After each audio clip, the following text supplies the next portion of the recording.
தமிழ் சினிமாவுல தற்போது போட்டி நடிகர்கள் அப்படின்னு பாத்தீங்கன்னா அஜித் சாரும் விஜய் சாரும் தான். தற்போது இருவருடைய படங்களுடைய ரசிகர்களுமே அவங்களுடைய படங்களின் வசூல், படத்துடைய அப்டேட்டின் சாதனை அப்படின்னு நிறைய விஷயங்களை ஒப்பிட்டு போட்டி போட்டு சமூக வலைதளங்கள்ல சண்டை போட்டு கொண்டுமே இருப்பாங்க. இது ஒரு பக்கம் இருக்க, தற்போது பாத்தீங்கன்னா தளபதி விஜய் அவர்கள் திடீரென இதுதான் என்னுடைய கடைசி படம், இதோட நான் அரசியல்ல முழுவதுமாக என்ட்ரி கொடுக்க இருக்கேன் அப்படின்னு அறிவிச்சிட்டாரு. ஆகையால சினிமா பயணத்தை முடிச்ச தளபதி விஜய் அவர்கள் அரசியலுக்கு என்ட்ரி கொடுத்து விடுவாரு.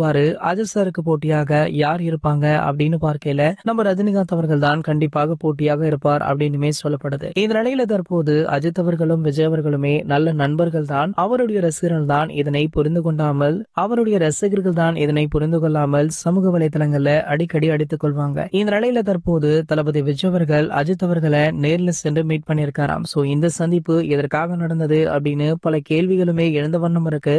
ஆனால் ஒரு சில தரப்பு என்ன சொல்லுது அப்படின்னு பாத்தீங்கன்னா, தளபதி விஜய் அவர்களுடைய தமிழக வெற்றிக் கழகத்தின் 2வது மாநில மாநாடு நடைபெற உள்ளதாம். அதற்காக அஜித் அவர்களை அழைப்பதற்காக விஜய் அவர்கள் அஜித்தை நேர்ல மீட் பண்ணியிருக்கார் அப்படின்னுமே சொல்றாங்க. ஆனால் நம்ம ஏகே அவர்கள் ஓட்டு போடுவதை மட்டுமே கடமையாக வச்சு கொண்டிருக்காரு, மத்தபடி அரசியல்ல எந்த உடன்பாடுமே எனக்கு இல்ல அப்படின்னு ஒரு சில வருடங்களுக்கு முன்னாடி கூட அறிவிப்பெல்லாம் வெளியிட்டிருந்தாரு. சோ ஆகையால இவங்களுடைய சந்திப்பு வேற ஏதாவது விஷயமாக இருக்குமா அப்படின்னுமே யூகிக்க ஆரம்பிச்சிட்டாங்க. சோ வெயிட் பண்ணி பார்க்கலாம். கூடி விரைவிலேயே இதற்கான முறையான தகவல் வெளியாகும். இது போன்ற சினிமா செய்திகளை பத்தி நீங்க உடனே தெரிஞ்சுக்க நம்மளுடைய அஜித் டாக்கீஸ் சேனலை மறக்காம சப்ஸ்கிரைப் பண்ணிக்கோங்க.